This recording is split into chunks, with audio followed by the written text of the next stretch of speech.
Hello all.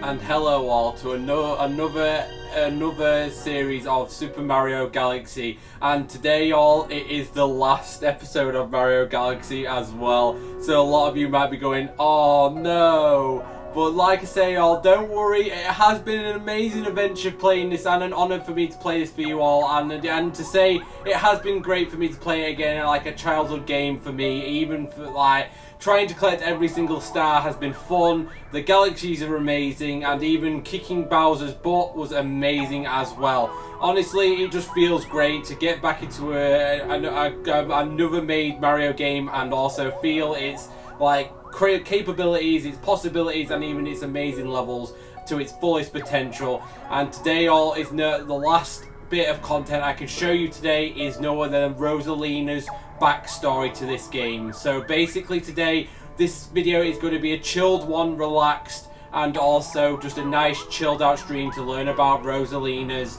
backstory today. So one last time today all, let's hit some likes, hit some comments, hit some subscribes, hit some notification bells, and even as well as you all want to do, shed some tears, like some crying emojis in the chat, then I will definitely understand today, because like I say, it is going to be a chilled, relaxing sob story, probably to learn about Rosalina's true past. And like I say, I will try and read as much text as possible for you, but I will leave, as I struggle to read the text, I will leave the text up a little bit longer so then you lot can read it at home as well. So it makes it better for either one of us if we struggle to read that certain sentence. But today it's just going to be a chilled one, relaxed, gathered, settled down video today. So without further ado all, for one last time, let's hop into Super Mario Galaxy and read Rosalina's backstory. So here we go. Right, let's do a full one just in case there's no hidden bonus story ones as well. Right, we don't need any fan mail, we're alright, we're just heading straight to the book.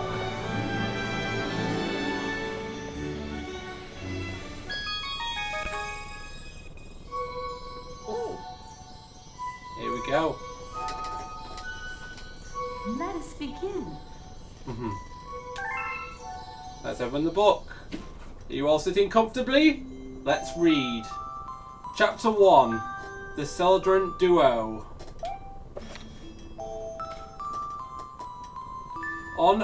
Our story begins a very, very long time ago with a young girl. One day, this girl spotted a rusted spaceship holding a small star child.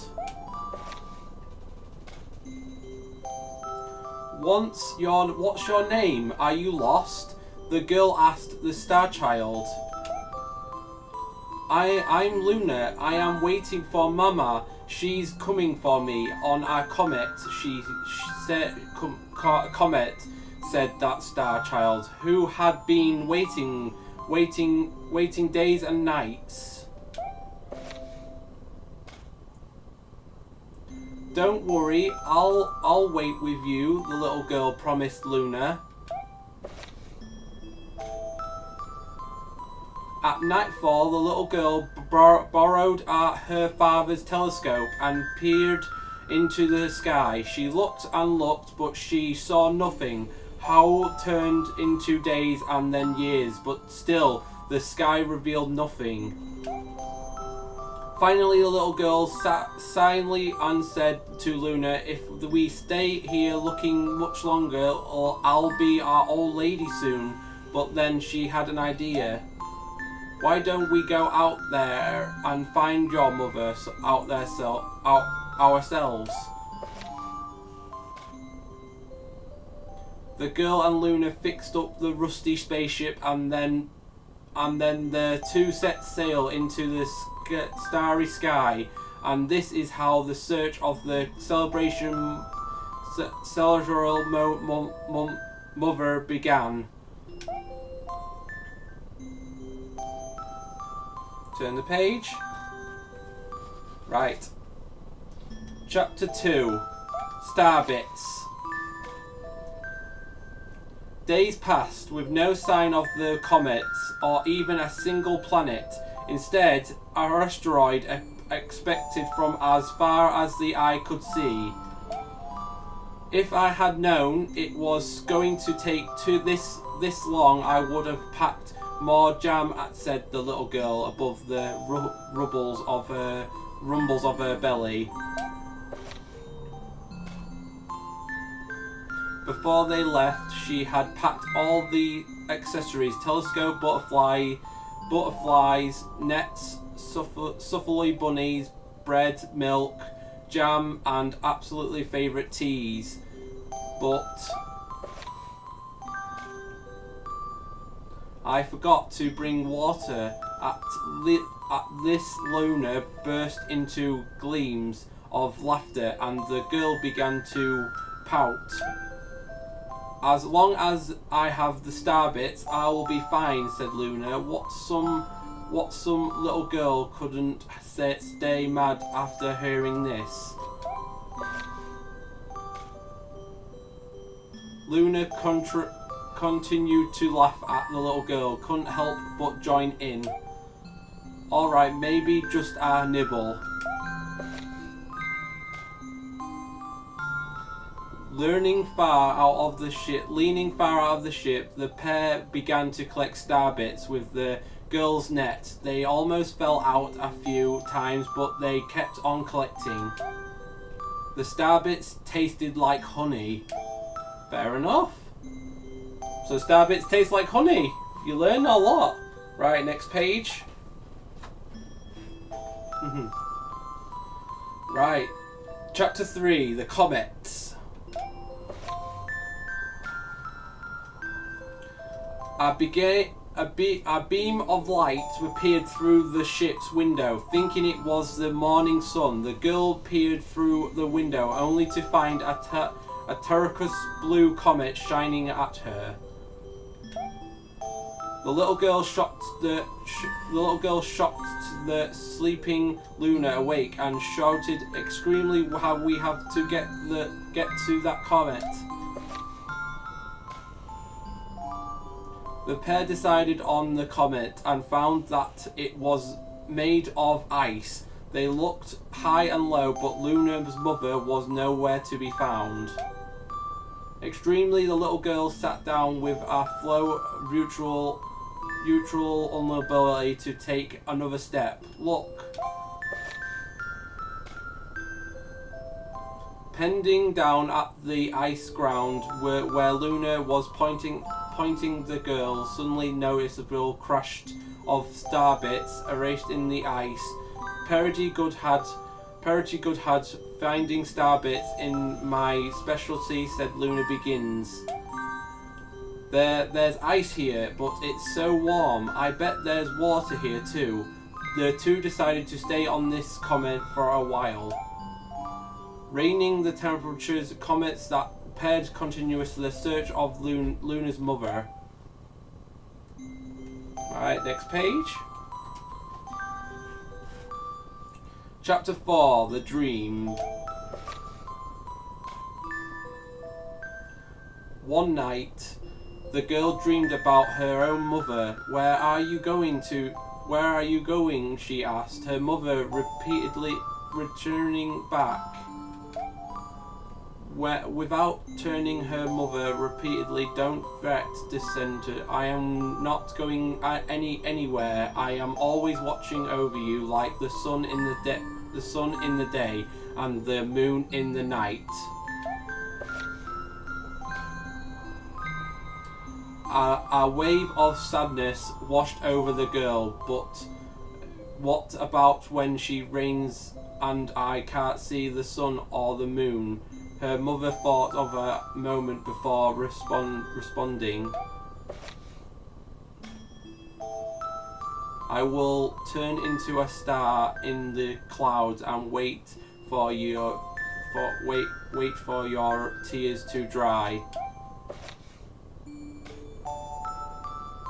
When she awoke, the girl's face was dripping with tears. You have star bits in your eyes, said Luna to the girl.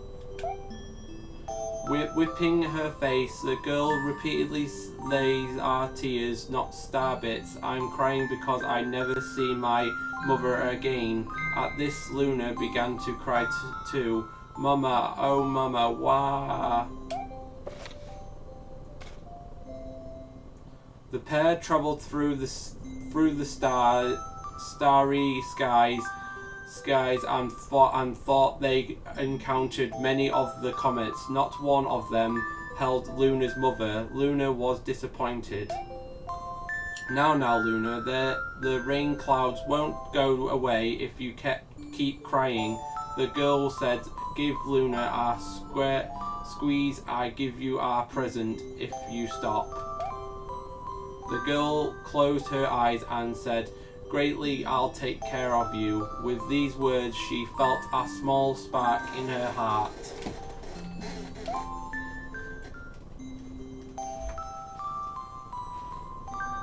Chapter 5, Home.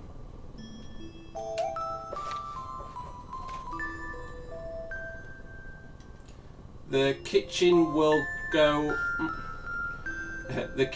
go here, and the library will go over there," the girl said bravely to herself. "We'll put the gate here."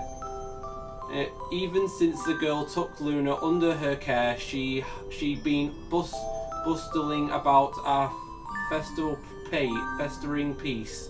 It's a lot of work, but it's worth it to make a happy home. It turned out that starbits wasn't the only thing buried in the ice. There were tools and functionalities unlike any they had even seen, and the girl used them to build a house.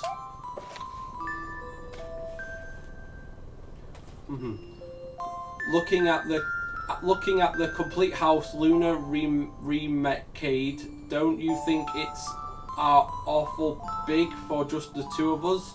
With a library, bedroom, kitchen, foundry, and a gate, it was solitary, special, but still something seems to be missing."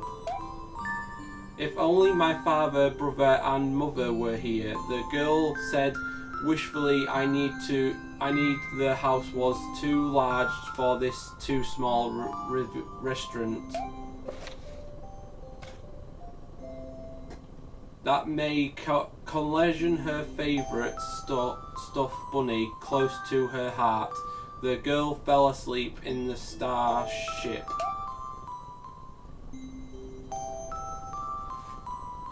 Chapter 6, Friends.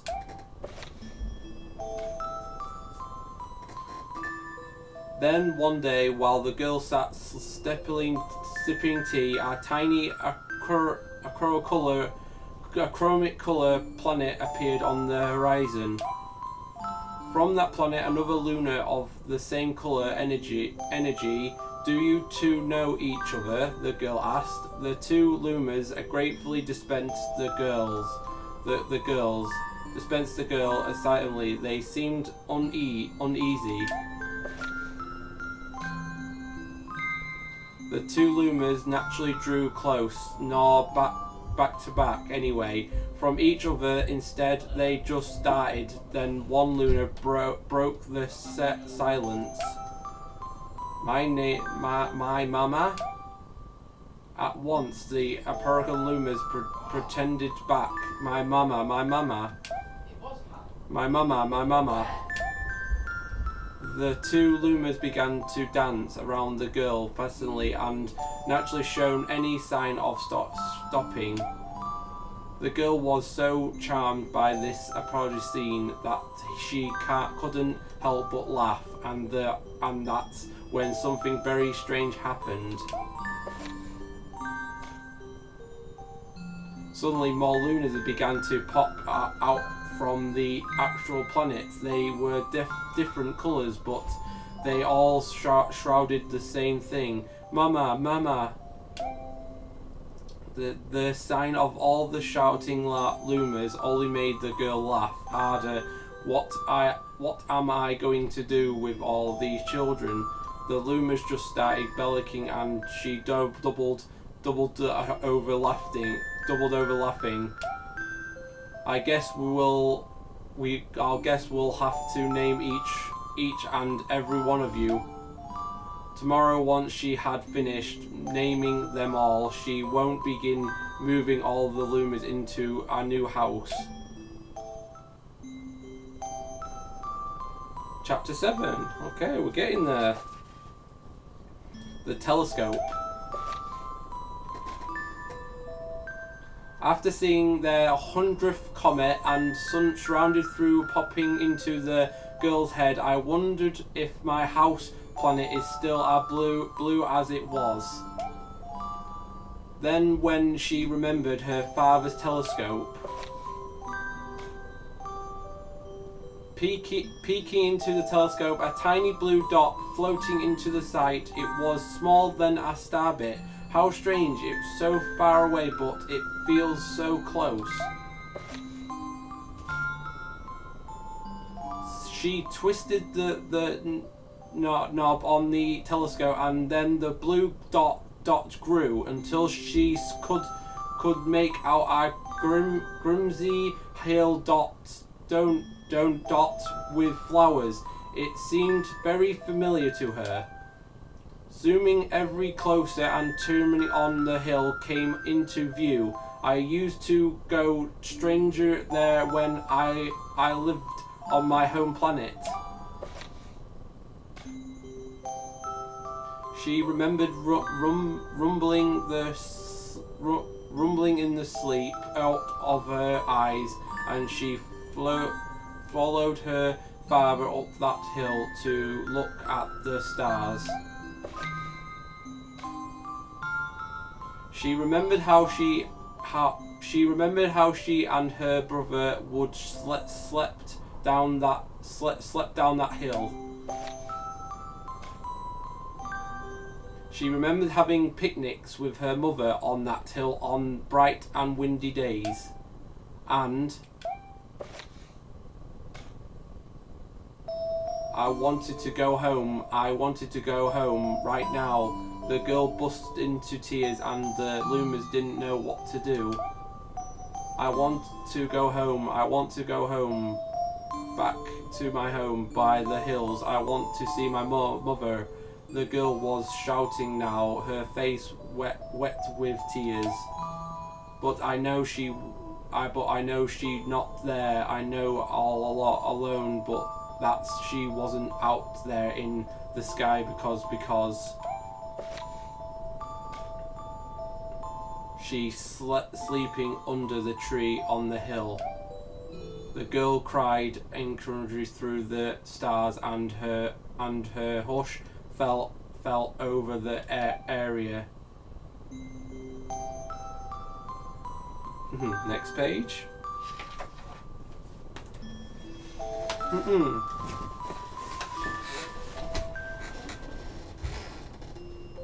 The chapter 8, The Wish. Through usually quite cheery one day, the girl became sad again. Luna drew close and tried to comfort her. Mama, you still have me. And don't be sad about your mama, because she's a part of you. That means she's always close by. It's like me, I love starbits because they remind me of my mama. No, the girl said audible to stop the tears. Our lonely look fixture across Luna's face, but it was soon replaced by a wide grin. I have an idea. I will transform into a comet, and soaring comet that can carry you all on this journey. with that Luna travelling beyond of which scoring high into the sky, and just a quickly start to plummet back down. Kaboom! Clam! The ground shook, and a bright light poured out of the centre that the Luna had created. The bands of light twisted together to form a comet tail, and then lunar energy reborn as a comet. The girl couldn't certainly believe her eyes, but how she kept asking, how our descendant as lunas is to transform into different things, she said, as red lunas who had suddenly appeared, stars, comets, planets were all planets. We are becoming all of these things.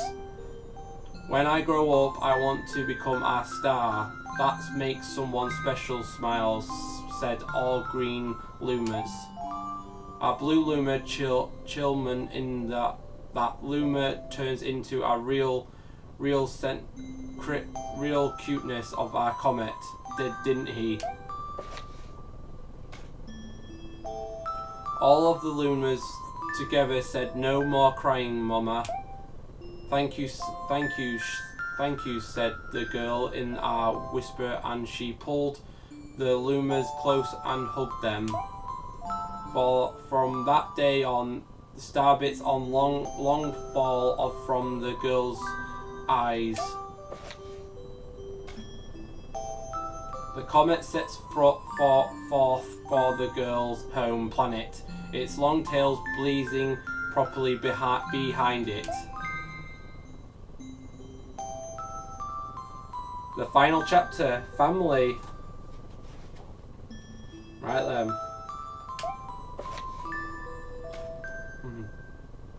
With its many lumas and telescopes, the comet was quite a sight to behold. The girl and the lumas were proud to call it home.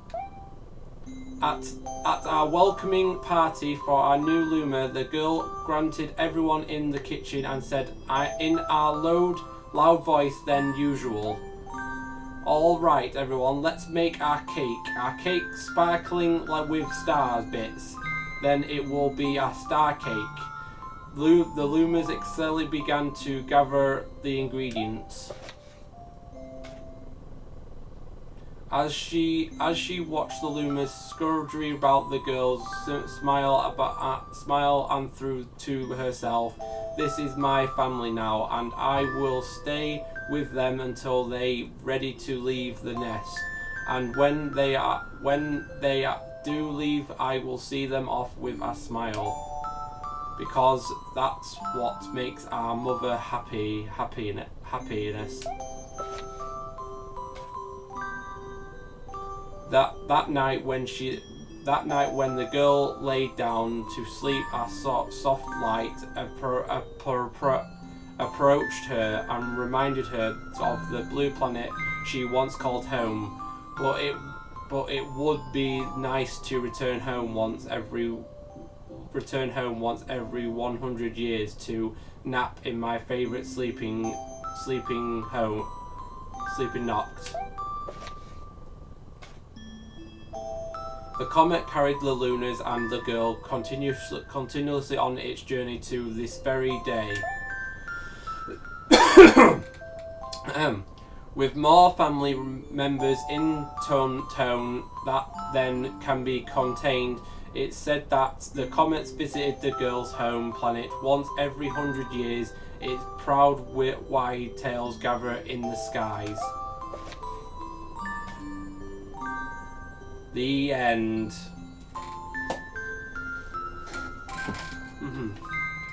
That was such a great story about Rosalina's pastel. That was so good. That's all. That's all my story finished.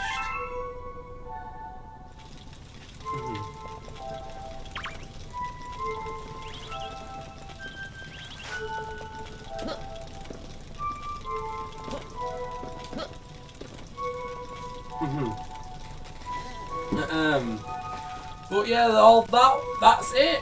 That's really it.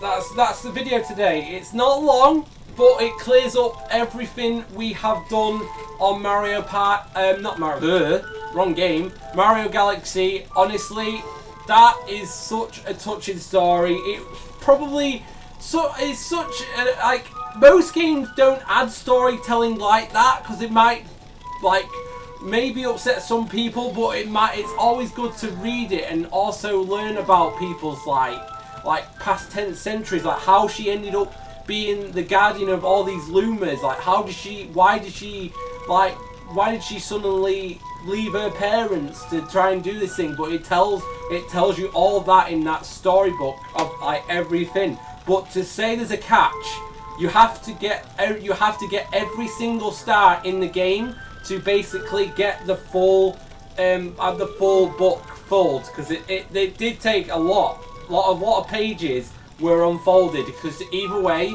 if you didn't get all the stars, then you would have been missing a lot of pages, and then it would have ruined the storyline a lot.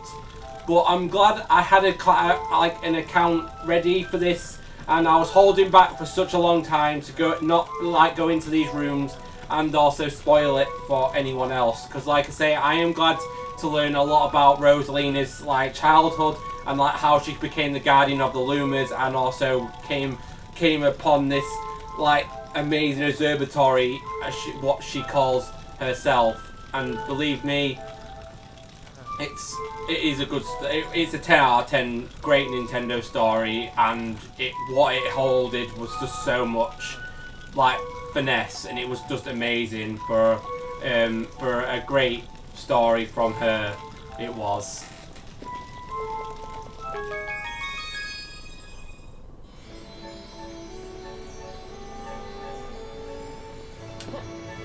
And even as well, you could say that big ball, in the middle, is actually the actual thing Rosalina and the Luma sat on, and that big ball has literally been the very first planet they ever sat on when they were younger, and it's turned into this big great power of machinery, which is just amazing.